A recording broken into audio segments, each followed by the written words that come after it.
Yes, well, thank you very much for inviting me, organisers, for today.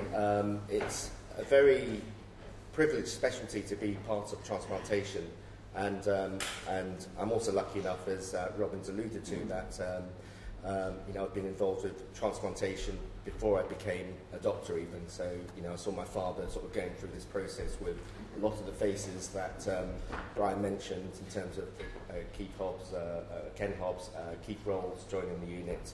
And Barry might not know this, but at one point I regarded him as my uncle when sort of I was called out, and it's an Asian thing where you have to show respect to the elders. So Uncle Barry was also there in some of the early days.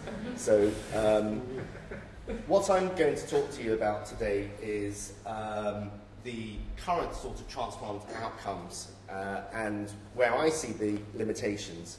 I'm also just going to go over the transplant process.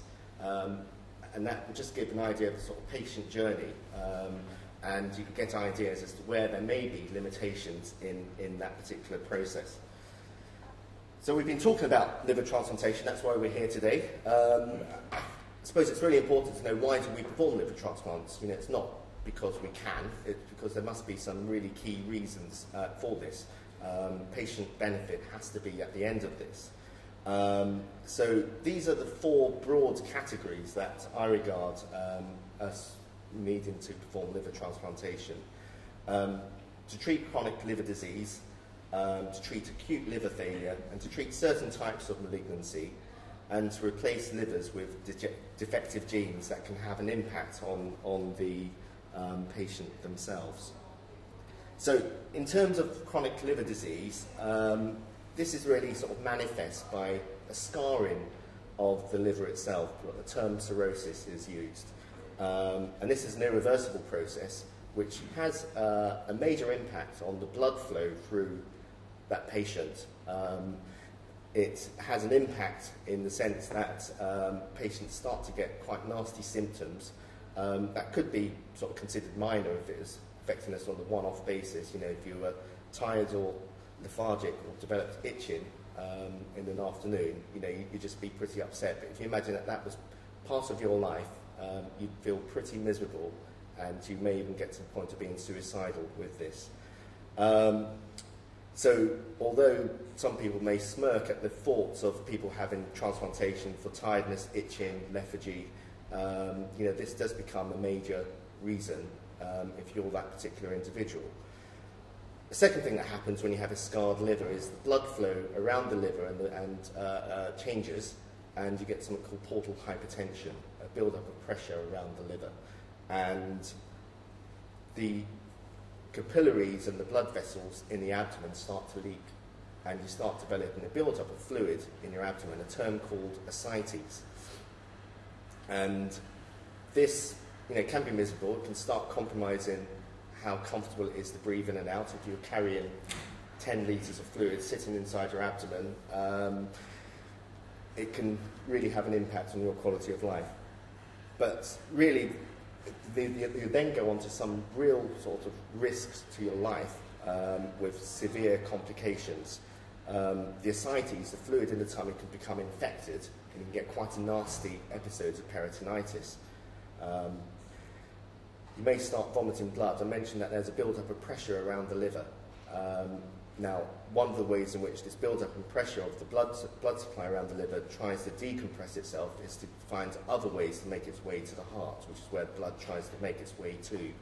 And you get dilated or congested blood vessels around the food pipe, the esophagus. And this can sometimes rupture, and you can have catastrophic bleeding from this, known as a variceal bleed. Another cause is that one of the functions of the liver is to break down some of the waste products from food, including the nitrogenous compounds that are present in proteins. And so if this isn't broken down because the blood is shunting around the liver and the liver isn't able to carry out its job, the nitrogen compounds may simply sort of cause the patient to become more confused, and this may deteriorate to coma, and so patients become encephalopathic. So these complications all tend to happen, and the way we see this on the liver unit here is, you may have someone just sort of pick it up incidentally with a problem, such as they may have vomited blood, and this may be picked up incidentally. But what happens is that they may start off with an occasional hospital admission, and then they have more frequent hospital admissions. So eventually, without transplantation, they're in hospital all the time. And they spend more time in hospital than outside the hospital with these life-threatening complications. So liver transplantation for chronic liver disease is has the fantastic capability of replacing the irreversible scarring of the liver, and it can have an impact on the quality of the life in the sense that the patients may not get the symptoms which some of us may consider minor: tiredness, lethargy, and itching. It can resolve the ascites, and it can also prevent all of these life-threatening complications. The other main indication is acute liver failure. Now, this is predominantly an uncommon condition, but what essentially happens is it predominantly also affects young people. But there's a rapid deterioration of the liver function itself, and this could be for a number of reasons. Some of the more common reasons could be drugs. Paracetamol overdoses may cause this, but other drugs may also cause a rapid deterioration of the liver function itself. Also viral disease, hepatitis and inflammation of the liver caused by a virus. There's different sorts of viruses that can cause this. And these viruses not only can cause chronic liver disease, but you can have an acute form of this where there's a rapid deterioration in the liver function. And this generally, when the liver stops working suddenly, there is uncontrollable bleeding and a rapid sort of progression of confusion to coma. Without liver transplantation, the mortality of this is extremely high, quoted in the region of 80%. But having a liver transplant can suddenly sort of turn us around by replacing the function. But they need to have a transplant within a finite period, and provided they get an adequate liver or a suitable liver in that time and have their transplant when they're within the window of opportunity, as we often use, then they will unfortunately die. Now, malignancy is the third main indication for liver transplantation, and this is predominantly primary liver malignancy, so a tumour that arises in the liver from the liver cells themselves. And the indication really for liver transplantation is if we can't physically, as surgeons, cut this out safely, either because it's affected multiple areas of the liver or it's of a significant size, or the patient has a disease which is impacting the rest of the liver where they may be more susceptible to developing this. Also, if they do have portal hypertension in this setting, it may not be safe to remove this part of the liver itself. Metastatic malignancy was something that people had tried over the years in the past. So if patients had tumours elsewhere which had been removed, but then unfortunately they developed metastases or spread of the liver disease to the liver, then liver transplantation was considered in these cases. But this is now no longer deemed suitable. And one of the things which I'll mention later is there is a great pressure to use our finite resource, which is the donor liver. So there are some forms of metastatic malignancy, some sort of slow-growing tumours where the primary disease has been treated, and if there is malignancy within the liver, then that could be considered suitable for transplantation. But again, this is an area of debate, and even now in 2011 we are discussing the appropriate guidelines for this. Now, this is something that is quite interesting. The liver has many different functions, but one of the functions is to produce a series of different enzymes that help with the metabolism in your body. And the enzymes themselves, if they're defective or absent, may cause unusual diseases. So we have some patients who end up developing sort of stones in their kidney and causes kidney dysfunction. And one of the ways to treat this is to not only carry out a kidney transplant in that patient, but to treat the liver disease and the defective enzyme by replacing it with a new liver that contains the enzyme. So an example is primary hyperoxaluria, where patients get stones in their kidneys which impact on this. There's also another condition where abnormal protein is deposited in the nerves because of a defective enzyme. And this is a condition called amyloid. This could also be replaced sort of as a crude genetic therapy to replace the defective enzyme by using a new liver. So these patients don't necessarily have portal hypertension and severe liver disease as such, and the liver looks and behaves otherwise in a normal way. And one thing, I'll mention this again later, is that sometimes because these livers look so normal, people have experimented with using these livers after taking them out of a recipient of a liver transplant and dominoing them into a second recipient, on the understanding that if it goes into an older recipient, they may not get that disease until they're perhaps 10, 15 years time later, when they may be quite a lot older, but we'll see them through sort of between the ages of, say, 60 and 70 at that point. So, in terms of the current outcomes, as Brian alluded to, it's improving over time. Chronic liver disease, the 1-year survival is roughly 90%, just under 90%.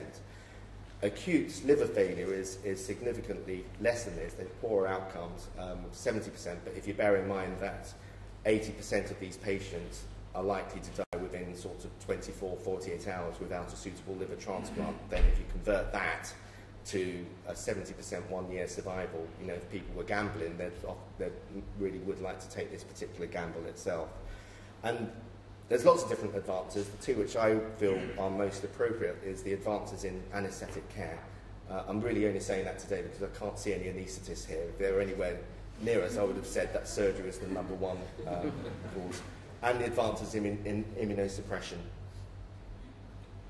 So this is a slide which really shows the improvements over years, and this describes the era effect. So the pink line is the 1-year survival since the transplant, and this shows that it's roughly 65% between 1990 and 1992. But you can see that there's been a stepwise increase, if I draw your attention to that, to round about 85% at the last value. Sorry, I don't know if you can all see that. Oh, I thought I was about to take a penalty and someone was flashing a light at me. So here you can see it's sort of mid-80s in between 1999 and 2002. But the bottom line of this slide really is that the fact that with every era that's passed, there's been a sequential improvement in the 1-year survival. It seems to have sort of stuck around about the sort of 88 to 90% sort of point now, but we are looking to the future. We're looking constantly, and that's part of the reason why we're having these discussions and why we're looking forward today. So, this is essentially the patient journey when it comes to liver transplantation. They have quite a vigorous workup where we have to really look at the indications for that liver transplant. We have to ask ourselves the quite difficult question, is it suitable for this person to have a transplant? Do they justify having this liver, which comes from a very finite resource? Is it appropriate? Are they going to look after it? Are they going to abuse it? Are they fit enough? Are they likely to die following transplantation? And we've got some very difficult decisions to make, and this can be quite a laborious process, but it's a very, very important process. What we're also finding is that the indications for transplantation are also increasing. Okay, so what was considered inappropriate for transplantation 10, 15 years ago is now being considered appropriate. So patients who have co-infection of hepatitis C with HIV, for example, HIV would have been considered an absolute contraindication to liver transplantation only 10 years ago. But now it's becoming relatively routine to consider this as appropriate. Organ donation is a significant part. Brian's summarised his talk with where we're going. There's different forms of organ donors, DCDs, which is donation after cardiac death, and donation after brain death, which was really what facilitated the successful transplant program from 1983 onwards. And how we are trying to tap into these resources. The retrieval process is very important. I was up between 1 o'clock and 6 o'clock in the morning retrieving organs at another hospital. It's a laborious process, but it's a very vital process, and it's the essential process of transplantation. Without the donors, there is no transplantation.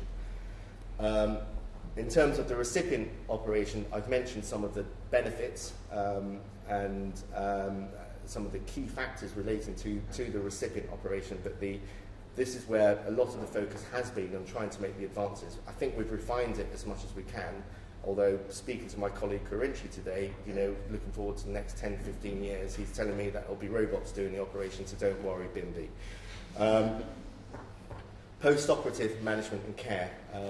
This is quite a crucial part of our transplant process. And, although I mentioned the recipient operation is quite crucial, patients are likely or at risk, not likely, are at risk of dying at any point after the transplant related to complications from the immunosuppression or indirect effects of the operation itself, and that can go on with them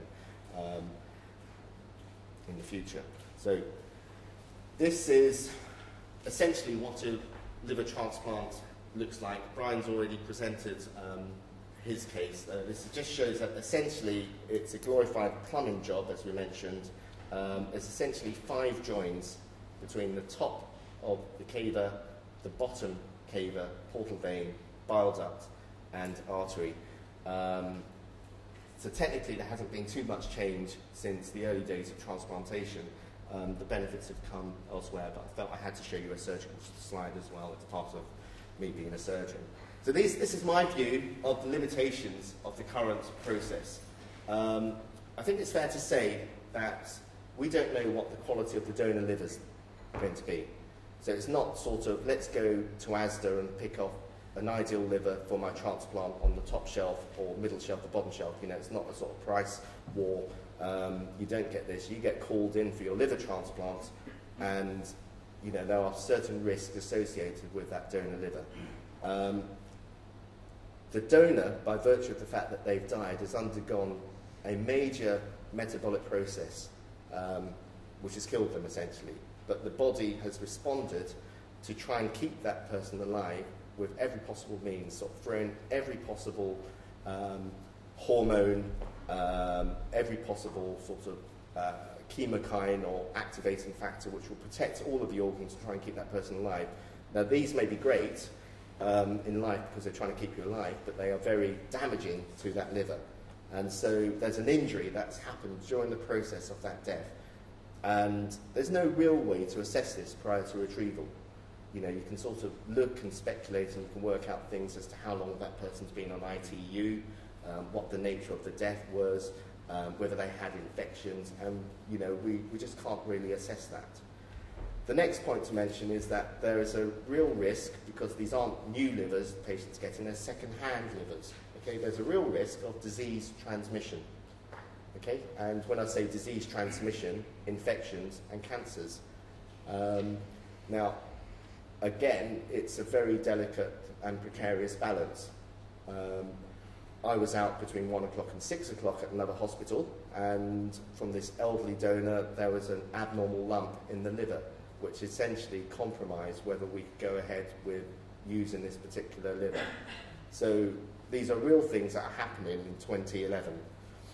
In terms of organ preservation, the organ is flushed and cooled down, and the cooling process and the rewarming process injures the liver. If you sort of imagine, okay, and sorry to sort of become a bit base with this, if you imagine sort of defrosting your chicken before a Sunday roast, if you stick it in the oven straight away or put it in the microwave, actually you wouldn't do that for a roast, would you?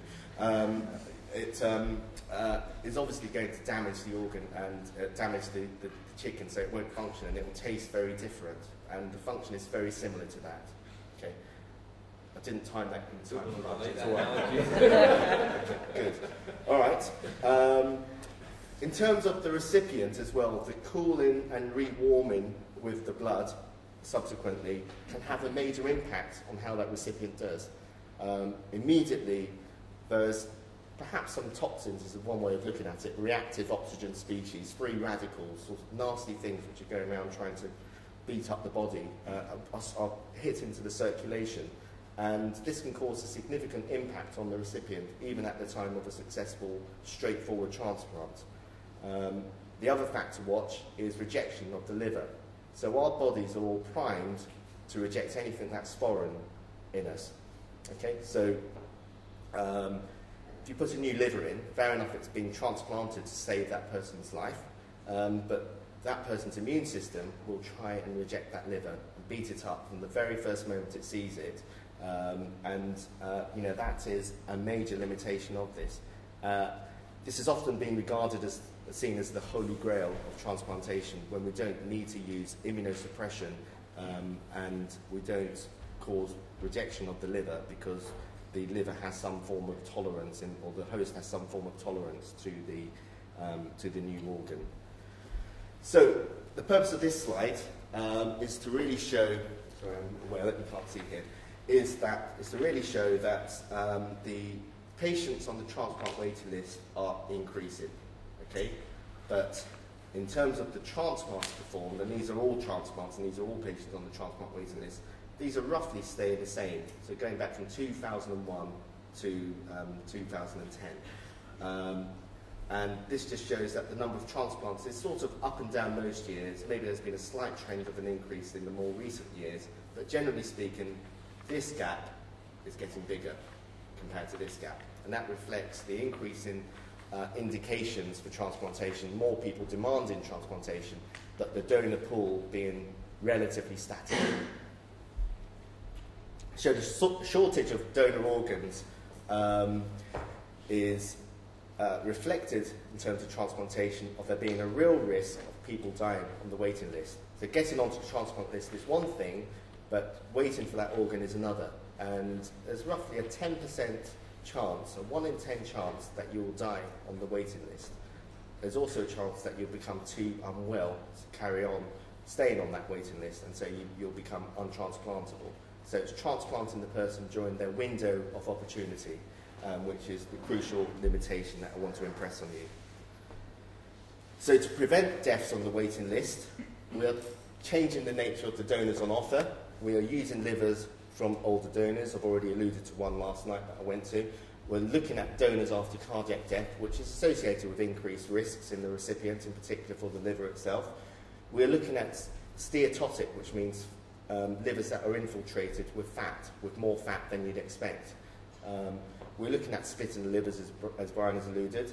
The domino livers was something I mentioned earlier on, of using a liver that's defective in that it produces an abnormal enzyme, and using that in a recipient to really treat that particular recipient, because it may treat them for a more critical pressing condition, such as a malignancy.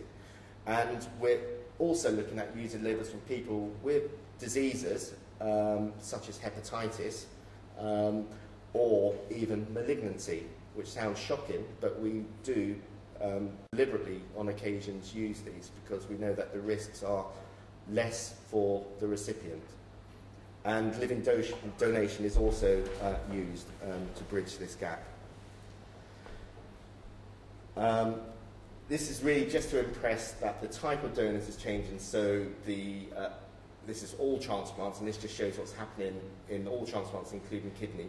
The number of living donors in the grey bars is increasing here, whereas the number of donation after brain death, which has been our traditional form of organ donation, is being reduced, and the donation after cardiac death are in the dark blue, and that's rising. Now, we've got serious concerns as a liver community about this form of donor because we know that they're not as good quality and they're associated with poorer outcomes, but the trends that are happening are particularly worrying, and this is something that's real, but this is something which we have to find ways to get around as a limitation. This just shows what a good quality liver looks like on the top shelf of Asda, and this is one that you'd find on the bottom shelf, and this is one that's chopped in half, so it's a sort of buy one, get one free scenario. So the uncertain quality, this is something which I've done beforehand, I apologise for that. Organ preservation. The liver needs to be preserved and protected from when it's taken out of the donor to when it's put into the recipient. Traditionally, this was cold storage in preservation fluid. This is not an ideal setting. It's not obviously physiological, and the cooling process and rewarming injures the liver. And there's a limited time scale because even when it's cooled, the liver is still metabolically active. Okay, and there's a chance that the liver may stop working before it's implanted in the recipient. And in fact, there's times where the liver is implanted and it doesn't work at all, in which case that particular recipient needs a new urgent liver immediately. So, you know, that person has received 2 livers from that finite donor pool.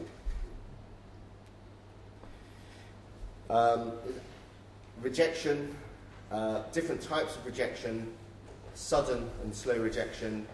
This damages the liver and eventually causes scarring if it's a slower form of rejection, and the liver may never work again, or may sort of slowly become dysfunctional and have similar problems that may have precipitated their transplant in the first place.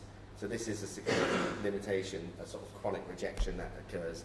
And immunosuppression, Brian's mentioned this, the main issue from this is that these do have quite powerful side effects. So infections, cancer risk, kidney damage. Infections because you're sort of damping down the immune response so that they're susceptible to all forms of infections, common infections, uncommon infections, bacteria, viruses, protozoa, weird and wonderful stuff. The cancer risk is because the immune system actually has a protective role in stopping you from getting cancer. So viruses can sometimes switch on the genes that cause cancers. So if you're immunosuppressed, you're at increased risk of developing cancers. And kidney damage, some of these medications, tacrolimus, can damage and scar the kidney. So patients may be treated successfully with a liver transplant but may end up needing a renal transplant a few years later because of the toxic side effects of the medication. So in this very brief overview, I've really gone through the indications for liver transplantation. I've talked about our current outcomes and the transplant process to give you an idea of the pathway and express what I consider to be the limitations of